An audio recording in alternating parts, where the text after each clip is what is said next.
Hey guys, this is my Honda Accord 2005. I have an interesting situation. It's the past 2 weeks I've noticed the AC when it's turned on for some reason, as you can see there. So that's the passenger side vent, and this is one of the passenger side vent, and then here's the driver's side vent, and here's the other driver's side vent. So the passenger side vent here, the AC is really cold, and the other passenger side is kind of cold, but here the air is warm on both the driver's side, both vents. That's unusual. So I did some digging and researching, and most of the articles are pointing to a faulty blender actuator motor. Now what that is, something which is sitting right underneath here. I'm going to show you. So that's a driver's side. If you just go down, and you can see maybe it's a little bit hidden right inside here. So those white kind of lever there. So every time you turn on the heater, you know what it does, it closes off, and it just opens. There's a lever which goes up and down. There's a little motor which brings it up and down. So when that's faulty, this can happen. But what I did, I don't want to be removing this whole cover over here to access, and most people end up changing that, not knowing that that's actually good. So the best way to do that is you can have someone to just crank the heat. I'm going to show you right there. So just you don't even have to turn on the car. You can just make sure the car is turned on, turn on the ignition where the lights are on, and then all you got to do is just run the fan, maybe in like 2 or 3 settings, and then crank that heater all the way from cold to heat. When you do that, that actuator motor kicks in and it moves up and down. If you don't see a movement, then you know this is faulty. All right, so let me show you that. I'm going to fix my camera and show you how that actuator motor moves. All right, there you go. I'm just going to crank the dial to the heater side. There you see the movement of the white lever going down. Now I can feel the heat's coming through my vents, and I'm going to change it back to the cold side, and you can see the lever's back again there. So this time it's not going to let any heat coming in. So that shows that my actuator motor is working well, so there's no issues whatsoever. So I'm suspecting my refrigerant level could be low, which I'm going to check right now. Okay, so that kind of shows that the motor's working good, which means there's something else. So the next thing I want to check is if my compressor is running. I mean, it should be, because if I'm getting the cold on one side, then it's got to be the compressor, not an issue. The compressor did not run, then you won't get any cold at all. So I'm getting 2 of the vents cold, but the other 2 it doesn't. So I'm probably thinking it could be my refrigerant freon could be a little low in the system. All right, I popped the hood. All right, so my car uses an R134A, so that's a refrigerant. Check the owner's manual. Usually it's printed somewhere with what refrigerant it can be used. All right, now my goal is to access the port. Now you'll usually see there are 2 AC lines right here. So one of them is usually thin and one of them looks thick. Now remember, whenever you want to recharge your freon, always you have to do it on the low pressure. How do you know which is low pressure? The one which is thicker is low pressure. It's a little bit of physics, so remember. So when the size of a tube is bigger, the pressure is lower. When the size of the tube is thinner, the pressure is higher, right? So that's one. There's a little cap which I need to open, and I'm going to use now. Here's my R134A refrigerant, which I have with me, which I can use to recharge the system right there. And just remember to have gloves and a pair of gloves, and of course eye goggles. You don't want to damage, because this refrigerant can easily burn your skin, like frostbite. If it hits your eyes, you can just blind yourself. Just be very careful. Usually this happens when you're trying to push that adapter into this port. Sometimes the freon can eject into your eyes. So just be very careful, stay away from the zone. So always make sure that when you're pushing it in, make sure it's straight, not at an angle. When you do it at an angle, that's when you see it can leak, and it can cause some issues too. All right, if you're not sure how to do this, just take it to an auto mechanic, because it's always the best for you to get checked as well. All right, there's a couple of things you have to remember. So now on my refrigerant, there's a dial here. So most people will be wondering, what is this for? Now you notice this dial is to set up. If you look at the bottom right here, there's a temperature gauge in Fahrenheit.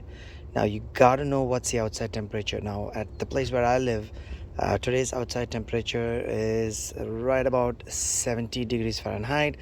So it's important to set this dial to that 70. You see the middle arrow there at the bottom, the red arrow?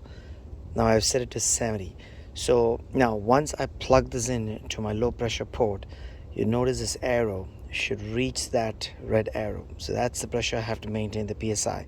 So I'm looking to I think close to, let me see here, about 35 PSI is what my range is. Now once you plug it in, if that needle is beyond that, if it's all close to the red zone, it's not good. So the green indicates it's good.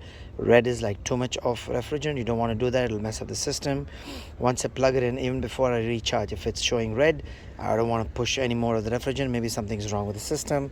I want to get my completely checked by an auto mechanic, right? So keep in mind, set the dial to the correct temperature, to the outside temperature, and before you do anything in here. All right. Now the one way to know if this is a low pressure port is, I'm just going to remove that, is you can see here, there's an L on that. So L refers to a low pressure port. That's the port you have to use to recharge your freon there. I'm just going to put it aside. And also keep in mind that these adapters can only fit on the low port adapter, the low pressure gauge area. It won't fit on this one, so there's no way you can mess this up. So that's something you have to remember. Yeah, just give it a good wipe, make sure there's no dirt around the area. Okay, so there's one thing you need to do before you start doing this. So the car, you need to turn on the car, and the car should be at a good working temperature. That's important. Blast the AC full, it's important. Set the temperature to the full cold setting, and then once the car reaches a full temperature, that's when you have to plug in that instrument. So I'm just going to go ahead and start my car and get it started. Alright, I already turned on the car. It's important to give it a good shake. So mix the refrigerant really well, and then once you plug the adapter, as you're pushing the lever, it's important to shake the can as you refill, so that there's a good mix of the freon everywhere. Alright, my AC is like blasted in full. I can sense that my compressor is running as well. Alright, let's go and put this in.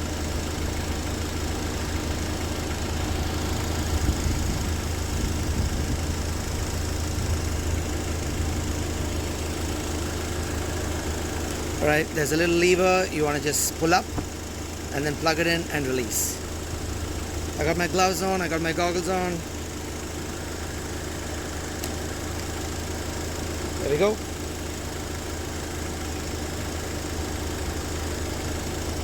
And here you can see where the needle is.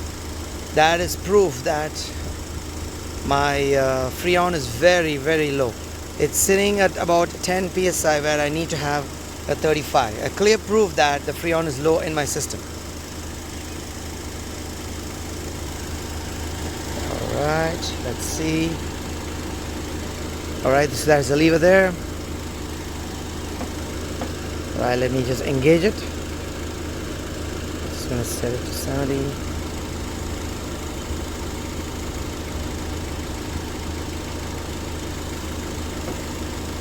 There we go. You can see the needles going up.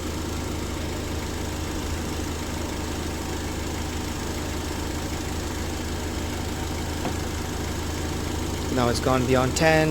It's very, very, very low.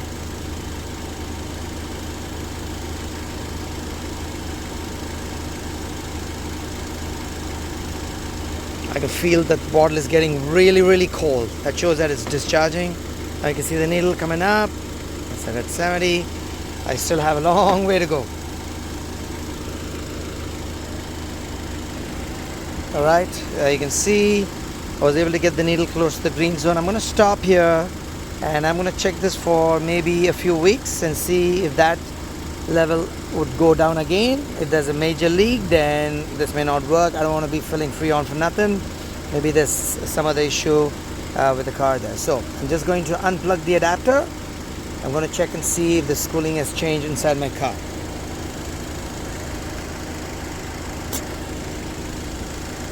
Right, replace the cap.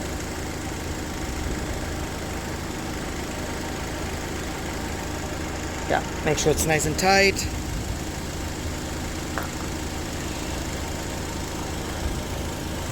Right. Okay, let's see here.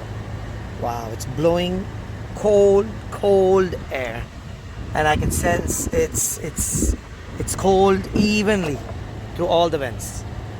So clearly indicated that my system had a very low freon charge and looks like it's balanced off. So as I said, I'm gonna just watch for the whole week, see if that level goes down. I'll reconnect the adapter and I'll recheck again. So if you have a similar situation where only the two vents are cold and these two are not so cold, remember, don't waste your time. It could be you're low on freon gas in your conditioning system. That's exactly what's happened. Hopefully this video helps someone else. Okay, good luck guys.